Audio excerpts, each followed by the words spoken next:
least expecting it. And with the icons flying across the screen, seeing what we've got in front of us. We have us. We do? We do. We have us here. And we have Pelca going in with the Diddy Kong. Okay, so never mind. I was incorrect. You know, it was in the back of my mind as a possibility just to avoid the double cloud situation. Maybe put a little bit more pressure on with trying to smother Cloud off stage. Right. But I still think that we're going to see a switch over to Cloud in this set. I don't think that we're going all 3 games without Pelca bringing the Cloud back out. We'll see how things go. So we go right into it. Never mind. We're not going right into it. Yep, they were just playing with us. It was all fake. It's a trick, and we've been deceived. Trump isn't actually president. We can believe. I wish. We can believe. We won't go. Oh my God, I can't even go. Let me not go there. But we don't got that. So we got Pelca and Kiwi fighting off against Ralphie and LingLing. Smashville for stage 1, and it looks like Pelca went back on that Diddy Kong. He wanted the Cloud. Got to fight that fire with fire. Yeah, I think he was probably just in his ear like, bro, what are you doing? Bruh, stop. Don't do it. No, please, for the love of God, go Cloud. Now, I feel like this is going to serve 2 really good points for Blue Team. 1, Cloud in doubles presents so much support and offensive capability. It's Cloud in doubles. It's a character that speaks for itself with how much power he brings with his tools. But on a more minute factor, Ralphie in particular does struggle against other Clouds because the Cloud mirror match is such a volatile one, with Cloud's hit working so well against himself. If Pelca's able to keep to enough stage control and keep LingLing out of his zone and reduce it to a 2v1, he might have the upper hand in there.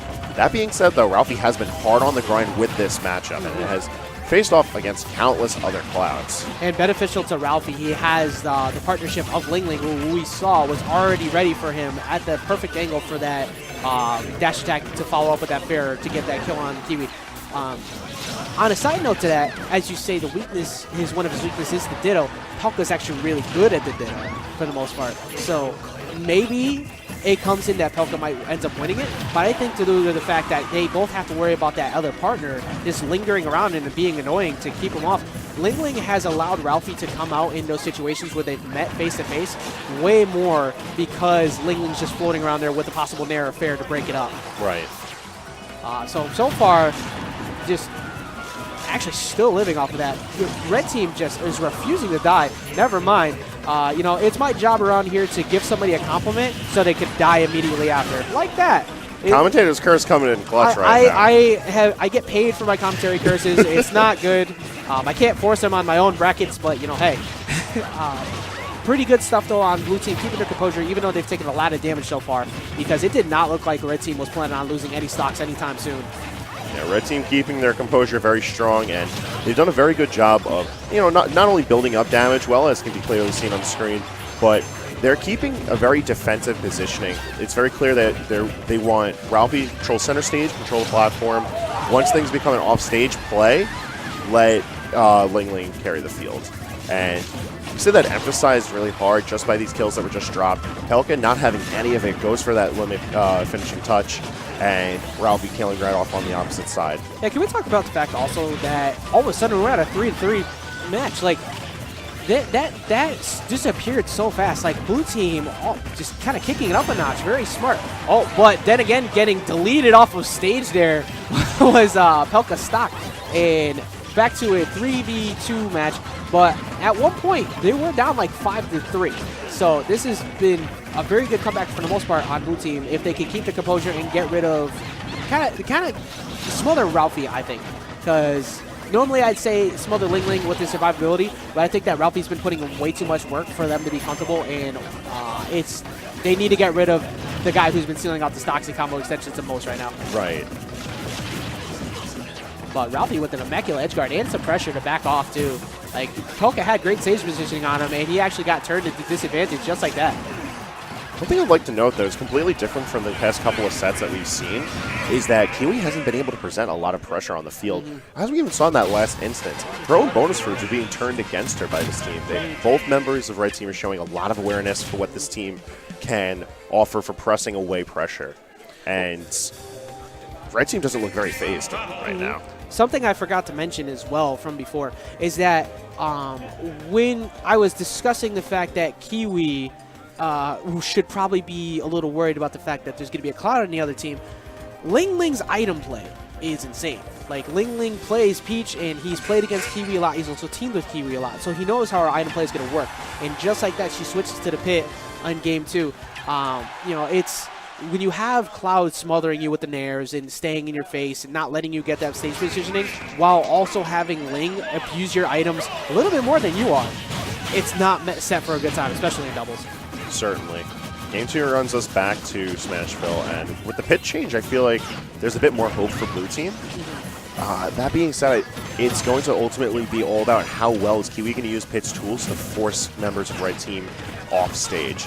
Yes, LingLing might be able to come back rather well because of how much versatility Peach has to getting back to the stage, whether it's very high, very low, center line because of floats, whatever it may be. But Cloud turns to putty in Pit's hands because of how the arrows work and the fact that Pit is able to get so much leverage out of his multiple jumps and how much space his aerials take up. Yeah, I think your overall game plan is definitely what you just said. Try and smother him into putty off stage. Force him to be so scared on his recovery because there could be a projectile that comes in at any point in time and rips you after you use your jump. So it's going to be on LingLing to make sure that he keeps Ralphie as safe as possible. Whenever Ralphie's off stage, keep Kiwi from getting comfortable and letting her try and steal those gimps.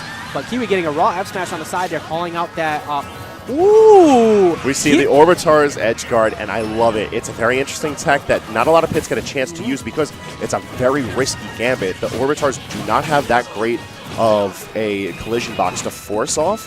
However, at the end of Climb Hazard's active frames, there is a noticeable disjoint on the hurt box for Cloud. Cloud's just big in that instance, leaves a lot of room to force off with the Orbitars. However, that's not an option available to blue team right now, as we see LingLing coming with the forward air on the Orbitars, breaking them, and it's going to leave them broken for a couple of minutes, actually. Oh, you know what? That's actually something I forgot in the miss, because I was going to give her a compliment and using it as kind of like a combo get-off breaker situation there. And, but if she can manage to, like, notice when she gets it back soon enough and use that again on Ralphie's recovery, that would be great. But right now, LingLing just even is putting them back in the lead. And wow, the speed of Ralphie to go and steal that stock and just kind of solidify their lead right now. Because I was going to say this is still pretty doable for, 3-2, but 4-2 right now. It's looking grim. Oh, but you know what? Hey, luckily for them, they were able to get Ling to drop a stock, giving them the graceful charity and letting them run to get back into this. His hands may have fallen off for a split second. I don't even know what forced him that low on the left-hand side of the field, but Pelca looking to push the envelope all the way there, but LingLing coming back safely, and Kiwi managing to get another hit with the arrows, and just like that, we're looking at a tied situation. So we went from some clouds on the field to a straight 1v1 with Kiwi versus LingLing now. Kiwi sitting at 92%. She is going off with this pick. We're literally going to throw all notes, everything we just said, all compliments, throw them out the damn window, because they went from a 4-2 situation to all of a sudden we're at a 1v1 with Kiwi doing a great job, even in the back out with the edge guard she had earlier, and still very doable against Ling right now. If she could get some pressure on him and steal like a throw at the ledge, this might be able to work out. But oh my god, Ling! Fantastic play from LingLing, using the downward throw of the tournament to make sure that the ascent wasn't going to be able to snap to ledge. Goes for the instant nair, and because it's occurring on the right-hand side of the stage, there's a very good chance that that may not have been a technical situation. Yeah, no, she was forced into a very